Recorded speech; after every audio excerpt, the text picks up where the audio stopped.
أعوذ برب الفلق من شر ما خلق ومن شر غاسق إذا وقب ومن شر النفاثات في العقد ومن شر حاسد إذا حسد قل اعوذ برب الفلق۔ شان نزول سمجھ لے پہلے کس موقع پر یہ صورت نازل ہوئی ہے۔ یہ دو صورتوں کا ہم تذکرہ کرتے آئے ہیں۔ یہ 11 آیتیں ہیں۔ حضور اکرم صلی اللہ علیہ وسلم، مشہور روایت ہے اور صحیح روایت ہے کہ حضور اکرم صلی اللہ علیہ وسلم پر جادو کیا گیا۔ جادو کرنے والا لبید نام کا ایک شخص تھا، لبید ابن اعصم یہودی۔ اس نے اپنی بیٹیوں کے ساتھ مل کر آپ صلی اللہ علیہ وسلم پر جادو کیا اور آپ کی طبیعت پر اس جادو کا اثر محسوس کیا گیا۔ آپ پر جادو کا اثر ہوا۔ بعض لوگ اس بات کو شان نبوت کے خلاف سمجھتے ہیں کہ نبی پر جادو کا اثر کیسے ہو سکتا ہے۔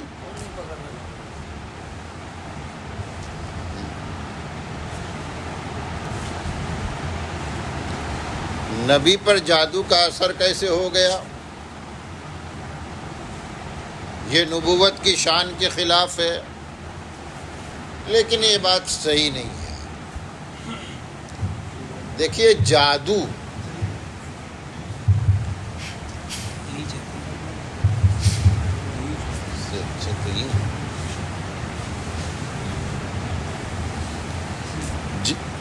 جادو کا جو ہے، جادو کو سمجھ لیا جائے تو مسئلہ حل ہو جاتا ہے۔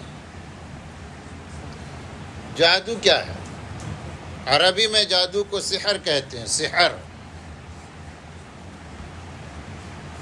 اگر لغت میں اس کا معنی آپ تلاش کریں تو لغت میں ہر ایسی چیز کو جادو کہتے ہیں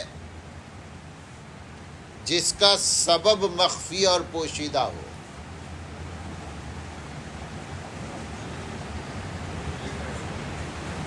آپ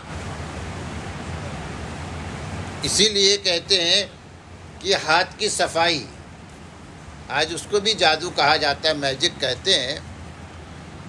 تو یہ جو ہاتھ کی صفائی ہوتی ہے، لوگوں کو کہتے وہ اتنی جلدی کیا جاتا ہے اس طریقے سے کہ پتہ ہی نہیں چلتا۔ ابھی آپ کو سکہ دکھا دیا اور انہوں نے کچھ ایسی ہر انگلیوں کو حرکت دی کہ ادھر سے ادھر آ گیا اور آپ کو پتہ ہی نہیں چلا، تو آپ کا ہوا جادو ہے، جادو ہے۔ تو لغت میں یہی مطلب ہوتا ہے اس سحر کا کہ جس کا سبب ہر ایسا اثر، ایفیکٹ، جس کا کاز سیکریٹ ہو، سبب مخفی اور پوشیدہ ہو، اس کو آپ سحر کہہ لیتے ہیں۔ شریعت کی اصطلاح میں البتہ سحر، شریعت، کیونکہ شریعت میں جادو کو کفر کہا گیا ہے۔ جادو کو کیا کہا گیا ہے؟ کفر کہا گیا ہے۔ تو شریعت کے ٹرم میں سحر کی تعریف کرتے ہیں ہر ایسا عمل جو شیطان کو راضی کر کے کچھ شیطانی حرکت کے ذریعے کیا گیا۔ یہ جو شیاطین ہیں ان کا تعلق جنات سے ہے، اور جنات کو اللہ تبارک و تعالیٰ نے کچھ انسان کے مقابلے میں ایکسٹرا پاور دیا ہے، وہ نظر نہیں آتے۔ تو شیطان کے دخل، شیطان کے عمل دخل کے ذریعے جو عمل کیا جاتا ہے اس کو سحر کہتے ہیں۔ کہتے ہیں اس میں گناہ شامل ہوتا ہے۔ کچھ ایسے کلمات کفریہ، ایسے کلمات جو کفریہ کلمات ہوتے ہیں، شرکیہ کلمات ہوتے ہیں، جب جادوگر ان کلمات کو پڑھتا ہے تو شیطان اس سے خوش ہو جاتا ہے، اور شیطان خوش ہو کر بیچ میں آ کر اس کا کچھ کام کر دیتا ہے۔ اب وہ شیطان نظر نہیں آتا، شیطان کس طرح مدد کر رہا ہے وہ نظر نہیں آتا، تو آپ حیران و پریشان ہو جاتے ہیں کہ ایسا کیسے ہوا؟ وہ شیطان نے کیا۔ اگر شیطان نظر آ جاتا تو آپ کو بالکل تعجب نہیں ہوتا۔ اب یہ جو کچھ کلمات کفریہ وہ شرکیہ کے ذریعے جادو کیا جاتا ہے، اس کا نبی پہ اثر ہو سکتا ہے؟ کہتے ہیں کچھ کلمات ایسے، دیکھیے اسباب طبعیہ کی ہم بات کرتے ہیں، اسباب طبعیہ جیسے کہ اس کے اگزامپل، آج کل موسم بدل رہا ہے، گرمی جا رہی ہے، سردی آ رہی ہے، کہتے گاما پہلوان بھی ہو نا تو اس کا طبیعت پہ اثر پڑ سکتا ہے کہ نہیں؟ ایسا نہیں ہے کہ اگر آپ فزیکلی فٹ ہے تو آپ کو کبھی بخار بھی نہیں آئے گا، آپ کو کبھی نزلہ بھی نہیں آئے گا، اور اگر پہلوان کو نزلہ ہو گیا تو آپ یوں کہے کہ بھائی تم کیسا پہلوان آدمی ہو، تم کو نزلہ ہو گیا، تم کیسا پہلوان آدمی ہو، تم کو بخار چڑھ گیا، تو کیا کہا جائے گا؟ بھئی یہ تو موسمی اثرات ہوتے ہیں، کسی پر بھی یہ اثر کر سکتے ہیں۔ یہ بات صحیح ہے نا؟ تو کچھ کلمات میں کچھ تاثیر ہوتے ہیں، اور وہ ان کلمات کا جب استعمال کیا جائے تو اس کا اثر کسی پہ بھی پڑ سکتا ہے۔ حضرت موسیٰ علیہ السلام کے سامنے فرعون نے جادوگروں کو بلایا اور جادوگروں نے جادو کیا۔ قرآن کہتا ہے کہ حضرت موسیٰ علیہ السلام کی پر اس جادو کا اثر ہوا، جو کہ قرآن کہتا ہے یخیل الیہ من سحرہم انہا تسعی، یخیل الیہ، حضرت موسیٰ کو لگنے لگا ان کے جادو کی وجہ سے کہ یہ جو ان کے ہاتھ میں رسیاں تھی، ڈنڈے تھے، سانپ بن گئے اور سانپ بن کر دوڑنے لگے۔ یہ قرآن کہتا ہے۔ تو وہ جو جادو تھا، جادو کا اثر تو حضرت موسیٰ پر ہوا، اور اسی لیے کہا گیا فَأَوْجَسَ فِي نَفْسِهِ خِیفَةً، کہ حضرت موسیٰ دل میں ڈرنے لگے، چونکہ انہوں نے دیکھا کہ ان کی لاٹھیاں جو ہے، اسٹکس ہے، یہ سانپ بن گئے، اور میرے ہاتھ میں جو ڈنڈا ہے یہ بھی سانپ بن جائے گا، تو میرا بھی سانپ ان کا بھی سانپ، تو لوگ کیسے فرق کر سکیں گے کہ میرا معجزہ ہے اور ان کا جادو ہے؟ تو حضرت موسیٰ پر اثر ہوا کہ نہیں؟ ان کو لگا کہ نہیں کہ یہ سانپ بن کر ان کی لاٹھیاں دوڑ رہی ہے، ان کی رسیاں دوڑ رہی ہے، ہوا۔ تو ویسا ہی حضور اکرم صلی اللہ علیہ وسلم پر لبید نامی شخص نے اپنی بیٹیوں کے ساتھ مل کر جادو کیا۔ اس کی کچھ تفصیل اس طرح بتائی جاتی ہے کہ اس نے کھجور کا گاب لیا، اس کو کھوکھلا کیا، اور اس کے اندر کہتے حضور اکرم صلی اللہ علیہ وسلم کے پاس ایک یہودی لڑکا رہا کرتا تھا، وہ آپ کی خدمت کیا کرتا تھا۔ کہتے لبید نے اس یہودی لڑکے کو اپنے ساتھ ملا لیا، لالچ دیا ہوگا، کہا گیا کہ تم حضور کا کچھ بال لا کے دے دو، منہ مبارک لا کر دے دو، اور جس کنگھی سے وہ بالوں میں کنگھا کرتے ہیں اس کے کچھ دندانے، چنانچہ کنگھی کے دندانے اور بال اس یہودی لڑکے کے ذریعے لبید نے حاصل کیا۔ ان بالوں میں جادو کیا گیا۔ ویسے تو لگتا ہے بالوں میں جادو کرنے سے کیا ہوگا، لیکن بال بھی بڑی انسانی کہتے اللہ تعالیٰ نے کمال کا انسان کا، اس کے مخلوقات کمال کے۔ آپ ڈی این اے ٹیسٹ کرتے ہیں، آدمی مر گیا، سڑ گیا، گل گیا، اس کا بال مل گیا تو اس سے پتہ کر لیا جاتا ہے، جینز کا پتہ دیتا ہے یہ بال۔ تو بالوں کی کتنی اہمیت ہے۔ تو بالوں میں اس نے جادو کیا، کنگھی کے دندانے میں جادو کیا، ایک دھاگے میں اس کو پرویا، باندھا اور اس میں 11 گرہیں لگا دی۔ اور بنو زریق کا محلہ تھا، اس میں ایک کنواں تھا بئر زروان نام کا، اس کنویں کے اندر ایک پتھر کے نیچے اس کو دبا دیا۔ حضور اکرم جیسا کہ میں نے عرض کیا، حضور اکرم صلی اللہ علیہ وسلم کی طبیعت پہ اس کا اثر ہوا، لیکن اثر کیسا تھا؟ تقریباً 6 مہینے اثر رہا، جس میں 1 ہفتہ کہتے شدید قسم کا اثر تھا۔ اثر بس اتنا کہ ایسا لگتا تھا کہ طبیعت ہوتا نا آدمی کہ کچھ بھولنے لگتا ہے دنیاوی معاملات میں۔ ازواج مطہرات کہتی ہے کہ حضور اکرم صلی اللہ علیہ وسلم عصر کی نماز پڑھ کے تمام بیویوں کی خبر گیری فرماتے تھے۔ ویسے تو باریاں مقرر تھی، آج اس کے پاس رہنا، آج اس کے پاس، لیکن عصر کے بعد تمام بیویوں کے پاس جاتے تھے۔ تو کبھی کبھی ایسا ہوتا تھا کہ ایک بیوی کے پاس سے ادھر گئے، پھر لوٹ کے آ گئے۔ بیوی نے آپ نے فرمایا میں سوچا کہ تم سے ملاقات کر لوں، تمہارے احوال پوچھ لوں۔ اب بیوی کہتے ابھی تو تھوڑی دیر پہلے آپ یہاں سے گئے، تو آپ فرما رہے اچھا ایسا۔ کبھی کھانے کے بارے آپ نے کھانا تناول فرما لیا، پھر آپ کو ایسا لگتا تھا کہ شاید میرا کھانا رہ گیا۔ دنیاوی معاملات میں، دینی معاملات میں نہیں۔ یہاں تک کہ آپ صلی اللہ علیہ وسلم کو خواب میں دکھایا گیا۔ آپ نے خواب دیکھا، کیا دیکھا؟ کہ ایک آدمی سرانے پہ کھڑا ہے اور ایک آدمی پیروں کی طرف کھڑا ہے۔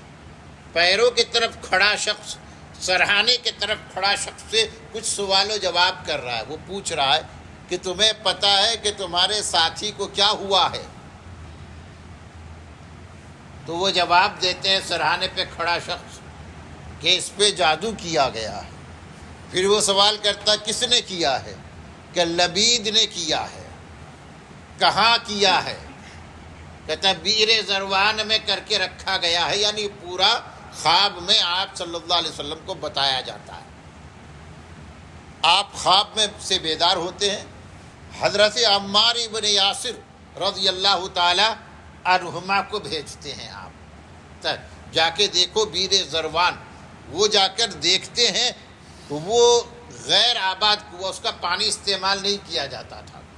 بہرحال انہوں نے جھک کر دیکھا یا پانی نکالا تو آ کر بتایا کہ اس کا پانی تو بالکل سرخ کلر کا پانی ہے۔ تو پھر آپ صلی اللہ علیہ وسلم نے اور چند صحابہ کو ان کے ساتھ بھیجا اور بتایا گیا کہ ایک شخص کنویں میں اترو۔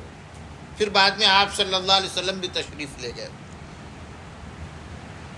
چونکہ وہ پتھر کے نیچے دبایا گیا تھا، آسانی سے ملا نہیں، لیکن جب کوشش کی گئی، محنت کی گئی تو پتھر کے نیچے دبا ہوا وہ ملا اور اس کو باہر لایا گیا، اس کو کھولا گیا، اور اس موقع پر پھر یہ 11 آیتیں نازل ہوئی۔ نسبت یہ ہے کہ 11 گرہیں لگائی گئی تھی اور اس پر دم کیا گیا تھا، تو آپ صلی اللہ علیہ وسلم ایک آیت پڑھتے تھے، اس پہ دم کرتے تھے اور گرہ کھول دیتے تھے۔ اس طریقے سے 11 آیتیں 11 گرہوں پر پڑھی گئی اور اس کو کھول دیا گیا، اور آپ کی طبیعت پر جو اثر تھا وہ اثر ختم ہو گیا۔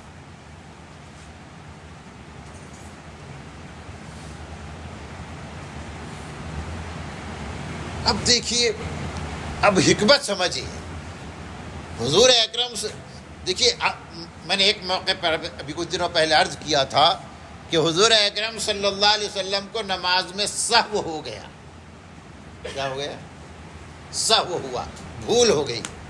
جبکہ آپ صلی اللہ علیہ وسلم کا سہو ہونا سمجھ میں نہیں آتا، چونکہ سہو ہوتا ہے، بھول ہوتی ہے غفلت کی وجہ سے، اور آپ صلی اللہ علیہ وسلم کی شان کیا ہے؟ ہمیشہ ذاکر و شاغل ہونے کی۔ آپ صلی اللہ علیہ وسلم کی صفت کیا بتائی جاتی ہے؟ کہ آپ ہمیشہ ذاکر و شاغل رہتے تھے، یہاں تک کہ اگر آپ سوتے بھی تھے تو آپ کا دل اللہ کی یاد سے آباد رہتا تھا، اللہ کی یاد میں مشغول رہتا تھا۔ اس لیے دوسرا آدمی اگر سو جائے اور اس کی نیند گہری ہو تو اس کا وضو ٹوٹ جاتا ہے، لیکن نبی کا وضو سونے کے بعد بھی نہیں ٹوٹتا، چونکہ وہ غفلت ہی نہیں ہے۔ لیکن پھر بھی آپ صلی اللہ علیہ وسلم سے سہو ہوا کہ نہیں؟ آپ نے 4 رکعت والی نماز 2 رکعت پڑھا دی، میں نے واقعہ بتایا تھا۔ ایک صحابی نے ہمت کر کے پوچھا، اقصرت الصلاۃ ام نسیت یا رسول اللہ، کہ نماز میں کمی کر دی گئی یا آپ بھول گئے؟ تو آپ نے فرمایا کل ذالک لم یکن، کچھ بھی نہیں ہوا ہے، نماز میں قصر بھی نہیں ہوا ہے اور میں بھولا بھی نہیں۔ لیکن پھر آپ نے دیگر صحابہ کے چہروں کو دیکھا تو آپ کو اندازہ ہوا کہ یہ شخص صحیح کہہ رہا ہے، تو پھر آپ نے 2 رکعت اس کے ساتھ اور ملا لیا۔ کہتے اس میں حکمت کیا ہے؟ کہ باوجود کہ یہ آپ کے شان کے مناسب نہیں لگتا، لیکن پھر بھی آپ سے سہو ہوا نہیں، یہ اللہ کی طرف سے کیا گیا تاکہ امت کو سجدہ سہو کا طریقہ معلوم ہو۔ آپ تو کیا بھولتے، لیکن اگر آپ سے یہ بھولنا نہ پایا جاتا تو سجدہ سہو کا طریقہ امت کو معلوم نہیں پڑتا۔ اسی طرح جادو، آپ کی طبیعت پر جادو کا کیا اثر ہو سکتا تھا؟ آپ تو اللہ کی حفاظت میں ہوتے تھے تو ہوتا ہی نہیں تھا، لیکن امت پر جادو کا اثر تو ہو سکتا تھا، تو امت کو علاج کیسے ملتا؟ اللہ تبارک و تعالیٰ کا احسان دیکھیے کہ اللہ تعالیٰ نے گویا کہ امت کو، آنے والی قیامت تک کی امت کو جادو کا ایک علاج دے دیا کہ اگر تمہیں لگے کہ کسی نے تم پر جادو کیا ہے تو ان 11 آیتوں کو پڑھ کر یقین کے ساتھ اپنے اوپر دوسرے پر جس پر جادو ہوا ہے دم کر دو، اللہ تعالیٰ جادو کے اثرات کو مٹا دے گا۔ یہ اس کی حکمت ہے، یہ اس کا فائدہ ہے۔ اب آپ سمجھیے کہ قل اعوذ آیتوں کو سمجھتے ہیں۔ قل اعوذ برب الفلق، کہہ دیجئے میں پناہ لیتا ہوں رب الفلق کی۔ فلق کا ترجمہ عام طور پر لوگوں نے کیا ہے صبح۔ صبح قرآن میں ایک جگہ استعمال کیا گیا اللہ کی صفت فالق الحب والنوا، دانے اور گٹھلی کو پھاڑنے والا۔ یہ تو اللہ کی شان ہے نا، ورنہ زمین کے نیچے جب ہم دانہ بطور بیج کے ڈالتے ہیں، گٹھلی کو زمین کے نیچے ڈالتے ہیں تو اس کو تو گل جانا چاہیے، چونکہ مٹی تو فولاد کو بھی گلا دیتی ہے، یہ دانہ تو نرم و نازک ہے، لیکن اللہ تعالیٰ زمین کے اندر دانوں کی، گٹھلیوں کی حفاظت فرماتا ہے۔ گٹھلی میں جو ایک مضبوط کور چڑھا ہوا ہے، اللہ تعالیٰ اس کو پھاڑتا ہے، اس دانے کو پھاڑتا ہے، اور 2 پتے نرم و نازک باہر آتے ہیں۔ یہ اللہ کی صفت ہے، یہ اللہ کی قدرت ہے، تو پھاڑنے والا۔ تو یہ اسی طرح فالق الاصباح استعمال کیا گیا، صبح کو پھاڑنے والا، کہ رات ہوتی ہے تو رات میں اندھیرا ہے، اندھیرے کو پھاڑ کر سپیدہ سحر، رات کے اندھیرے کو کاٹ کر، چیر کر، پھاڑ کر سپیدہ سحر لانے والے کون ہیں؟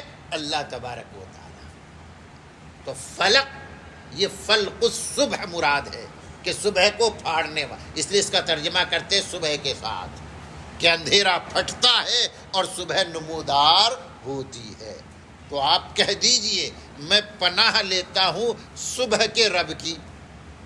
یہ رب اللہ تو صبح کا بھی رب ہے، شام کا بھی رب ہے، دن کا بھی رب ہے، رات کا بھی رب ہے، تمام زمانے تمام اوقات کا رب ہے۔ تو خاص طور پر صبح کا حوالہ کیوں دیا گیا؟ تو کہا جاتا ہے کہ چونکہ یہ جادو کا معاملہ ہے، جادوگروں کے لیے صبح کا وقت بڑا بھیانک ہے، چونکہ ان کو جادو کرنے کے لیے کیا چاہیے؟ اندھیرا چاہیے۔ کیا چاہیے؟ اندھیرا چاہیے۔ اس لیے عام طور پر جادوگر ان راتوں میں جادو کا عمل کرتے ہیں جب وہ پورا اندھیرے سے بھری ہوئی راتیں ہوتی ہیں۔ خاص طور پر یہ اماؤس کی رات ہے جس میں چاند نظر نہیں آتا، ان راتوں میں وہ جادو کرتے ہیں۔ تو ان کو رات چاہیے، رات کا اندھیرا چاہیے۔ صبح ہو گئی تو کہتے ہیں کہ بھائی ٹائم ختم ہو گیا، صبح کی روشنی نمودار ہوئی، کہتے جادوگروں کو برا لگا۔ تو اللہ تبارک و تعالیٰ نے جادو کا علاج بتایا ہے اور اس میں صبح کا حوالہ دیا ہے کہ جس طریقے سے رات کے بعد صبح آتی ہے، جادوگروں کا جادو رکتا ہے، اسی طرح جادوگروں کا جادو ٹوٹے گا، کیونکہ اس کے لیے میں نے آیتوں کو نازل کر دیا ہے۔ کہہ دیجئے میں پناہ لیتا ہوں، اعوذ، آذ یعوذ، کل ہم اس کے بارے میں تفصیل سے کلام کر چکے۔ اعوذ، پناہ لیتا ہوں، میں سلطن لیتا ہوں صبح کے رب کی۔ تو یہ رب جو ہے یہ مستعاذ بھی ہے، جس کی پناہ لی گئی ہے۔ اور کس سے پناہ لی گئی ہے؟ مستعاذ منہ کون ہے؟ تو فرمایا من شر ما خلق، برائی سے جو اس نے پیدا کیا، یعنی مخلوقات کے شر سے۔ کیا کہتے ہیں؟ مخلوقات کے شر سے۔ اللہ نے جو چیزیں پیدا کی ہے نا، بہت ساری چیزوں میں شر کا پہلو ہے۔ کیا ہے؟ شر، برائی کا پہلو۔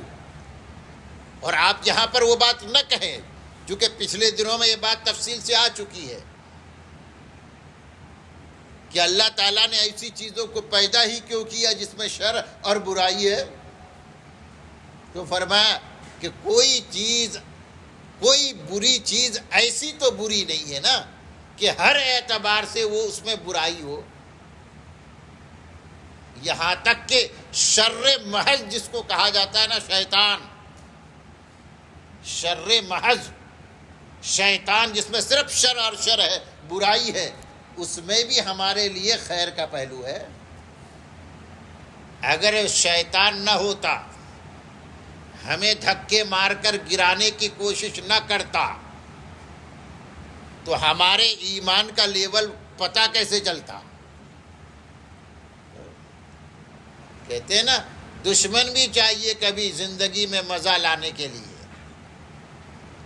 سارے دوست ہیں، سب تعریف کر رہے ہیں، تو آدمی کو کبھی کبھی اپنی کمزوریوں کا پتہ نہیں چلتا۔ اس لیے زندگی میں دشمنوں کی بھی ضرورت ہے۔ اگر ہادی اور رہنما کی ضرورت ہے تو شیطان کی بھی ضرورت ہے، تاکہ پتہ شیطان دھکا مارے اور ہمیں پتہ چلے کہ ہمارا ایمان کا لیول کیسا ہے، کیا ہے۔ تو شیطان بھی ہماری ضرورت ہے، شیطان بھی اس کائنات کی ضرورت ہے۔ نہیں ہے چیز نکمی کوئی زمانے میں، برا نہیں کوئی قدرت کے کارخانے میں۔ تو اللہ تعالیٰ نے اپنی حکمت کے تحت بہت سی ایسی چیزیں پیدا کی ہے کہ اس میں شر کا پہلو ہوتا ہے یا شر کا پہلو غالب ہوتا ہے۔ تو ہم اس آیت کریمہ کے ذریعے کیا کہتے ہیں کہ اے میرے رب، اے صبح کے رب، میں تیری پناہ لیتا ہوں تیری مخلوقات کے شر سے۔ وہ مخلوق تو میری ضرورت ہے، کائنات کی ضرورت ہے، تو نے اس ضرورت کے مد نظر پیدا کیا۔ جیسا کہ سانپ مثال لیجئے، سانپ کا زہر بہت سے لوگوں کے لیے تریاق کا کام کرتا ہے، علاج کا کام کرتا ہے، کتنی دوائیاں ہیں جو سانپ کے زہر سے بنتی ہے، وہ ٹھیک ہے، لیکن یا اللہ مجھے اگر یہ سانپ ڈس لے گا، اس کا زہر میرے بدن میں پھیل جائے گا، مجھے نقصان کرے گا، تو مجھے اس کے شر سے، اس سانپ کے شر سے یعنی زہر سے بچا لے، میں تیری پناہ لیتا ہوں۔ آگے کروں انشاءاللہ۔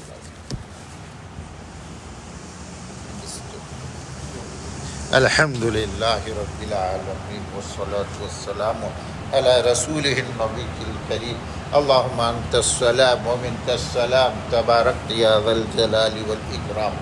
ربنا ظلمنا انفسنا وإن لم تغفر لنا وترحمنا لنكونن من الخاسرين، اللهم اهدنا فيمن هديت وعافنا فيمن عافيت وتولنا فيمن توليت وبارك لنا فيما أعطيت وقنا شر ما قضيت فإنك تقضي ولا يقضى عليك إنه لا يذل من واليت ولا يعز من عاديت تباركت ربنا وتعاليت نستغفرك ونتوب إليك اللهم لا سهل إلا ما جعلته سهلا وأنت تجعل الحزن سهلا إذا شئت يا الله اللهم سهل لنا أمورنا ويسر لنا سبيلنا اللهم اهدنا فإنك خير الهادين اللهم افتح لنا أبواب رحمتك فإنك خير